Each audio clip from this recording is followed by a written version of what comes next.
I like islands, and that's probably why I left Jamaica and then moved to Japan and then chose Newfoundland of all the places in Canada to be in. I like being able to see the sea and the mountains at the same time. I'm very blessed to have married another nomad. 20 years ago, my husband came to Newfoundland on an exchange program. He kind of became this kind of mini ambassador for Newfoundland. Every time someone would say something about Canada, he's like, you know, I went to Newfoundland, it's the best place in Canada, and the people are amazing, and he would go on and on and on. I'd never been to Canada. I'd had other family members who had visited, but no one else raved about wherever they'd gone. He was the only person I'd known who had been to Canada and kept raving about the place they'd gone to, like, you must go there and that sort of thing. And so when I was looking for schools, because side note, I actually got into University of Alberta as well. And I turned it down because I'm like, he keeps raving about this place. And I mean, all the other things, but it was a big pull for me because it felt like returning to a familiar place that I don't know because he had been here. So that's one thing. It kind of feels a little bit like destiny in the fact that as a teenager, he had come here and he had fallen in love with this place. And then 20 years later, we are coming back and my children are very happy here.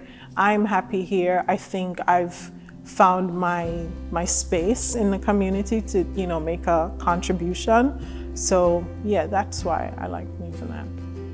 I think the biggest hurdle for most people, not just moving to Newfoundland, but anywhere, is to replace or substitute all the bonds they left back home. I think it's about understanding that there are different ways that different cultures go about building intimacy, making connection. And we just have to come to Newfoundland with the understanding that how I went about making friends back home might not work here, and I must be open to the new ways of getting to know people. You make lots of mistakes, but if your intentions are pure and you genuinely care about the people you're trying to connect to, then they will see past your mistakes and say, well, you know, she's just trying to love me. As a part of my kind of adapt and thrive approach to being in a new place is that you have to do a lot of research, because my approach is before you land, you must have people receiving you. You must know what services are available. So before I arrived, I already had someone ready to pick us up at the airport because I reached out on social media. I had found people because I said, if I'm bringing my family to a new place, I need to kind of do a soft launch of a community to receive us. So they would help us with like where to buy a car, where to find daycare, how to get your different living supplies and stuff. So the same with events and activities.